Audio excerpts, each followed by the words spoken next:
Hey everybody, welcome into another edition of Rapid Recap. I am Zack Carpenter, he is Steve Marik, he is Greg Smith, and we're coming today after a Husker win, boys. We got to win. It honestly feels We get to cover a win. It does feel nice to actually cover a win and not have to talk about why everything's falling apart and why everything's a disaster zone. I mean, it looked like for a second in the first half that could be happening. Yeah, there's a vibe right now that is just everybody, it's a win, everybody's happy, people are happy to talk, there's smiles everywhere. The player, Garrett Nelson at the podium could not stop smiling and giggling. He kind of sounded like a little kid up there. It's just fun, it's just good to get a win. It is interesting to me how, not interesting, it's just something that stands out is after every win, how much more open and honest the players are. Yeah. Obviously, they're happier. Yeah. They probably let their guard down a little bit, and they're just Luke Reimer talking about how it's actually been the last few weeks have been very chaotic and been pretty hard for me personally, hard for us. And Garrett said some of the same things, but I think we get a little more honesty after a win like that. But Yeah, and I mean, I was happy to see them be able to kind of come out and say all of that because it had to have been weighing on them, right? That's a natural human thing. We've talked about this a lot kind of in these last couple of weeks. A lot has happened in this season already. Feels like an entire season has gone by, but it's been like, now 5 games that have happened. So, yeah, I was glad to see them kind of openly say that. yeah, Garrett was asked, like, what's been how crazy has the last few weeks been? How can you take us through that? And he just goes, how much time you got? Right. It was funny. Greg a couple weeks ago was like, or I think earlier this week was like, it's gonna be funny when we like all get together for beers after the season, talk about our first season together. I'm like, are you sure you're gonna make it that far? Yeah. Because it's already been stressful enough just over the last month. It feels like an entire year, but all of that for 24 hours, like Mickey said, we have the 24-hour rule. And then we're getting prepared for Rutgers. That's all. They're celebrating the win, so a lot of that pressure is off for the next day before they get to Rutgers. But speaking of pressure, Garrett Nelson had 2 sacks, a career high in sacks tonight. The defense was lights out. Except for those 2 drives, there was a scoring drive of 75 yards and 70 yards for Indiana. Its final two drives of the first half. Yep. The other 13 drives, defense held them to 0 points and 145 total yards. The other 145 yards came on those 2 drives. The other 7 points came on a fumble recovery by Indiana's defense in the end zone. So, Steve, how impressive was this defensive effort tonight? Take a bow, Bill Bush. You got this team, this defense to believe in itself, have some confidence, show some aggression. You know those in previous 4 games, that 5 to 6 yard cushion that Nebraska's corners always seem to play with? That's gone. That's gone. They're bumping and running, and they're tight coverage. It was kind of fun to watch, packing the line of scrimmage and making Connor Bazelak, kind of an inconsistent quarterback, beat them, and he didn't. I think Connor Bazelak kind of showed you who he truly was. But overall, the defense, what they did against Indiana's rushing attack, Indiana finished with 67 yards rushing. That's really good. I mean, I don't think anybody really would have guessed Nebraska's defense was going to be able to do that. Indiana wasn't great at running the ball this season, but just for Nebraska to do that, get some confidence. Now they're going to New Jersey, to Rutgers with some confidence. That's awesome. Another great stat that kind of jumps out at you, Nebraska's defense held Indiana's offense on 3rd down, 2 of 15. That's great. Again, another stat that you didn't think Nebraska was going to come out with, especially how bad the defense has been. And then some of the 2 big impactful plays that came from areas that you didn't think they were going to come from. The blocked punt, Chris Kolarevic slicing into Indiana's punt protection unit, and then Malcolm Hartzog, a true freshman from Mississippi, who, by the way, had his first career start at corner, calmly picking it up and sprinting 30 yards for a touchdown.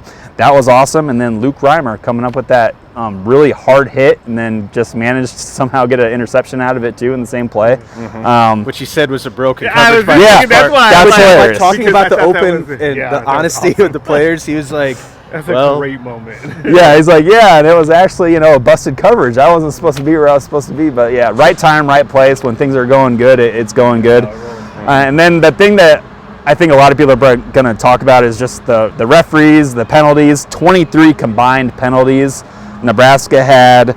Let's see if I can find it here.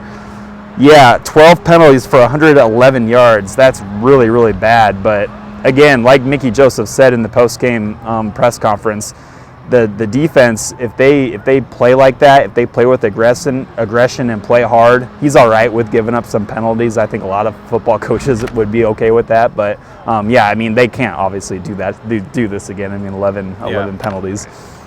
Greg, tell us about how Malcolm Hartzog is the best cornerback in Nebraska history. Yeah. Here's Smallest cornerback, but the best. Hey, I'm the smallest one on this podcast, and Malcolm Hartzog has become my favorite player to cover for obvious reasons, and he put on for all us short kings everywhere. So, Greg, tell me why I should be continuing to have confidence in Malcolm Hartzog. I think because when you get to go out there, as Malcolm Hartzog did, and have your first start in college football, and you not only kind of just blend in and kind of hold your own, you know that a team is going to go against you because they throw the ball a ton to begin with, so you know you're going to get targeted.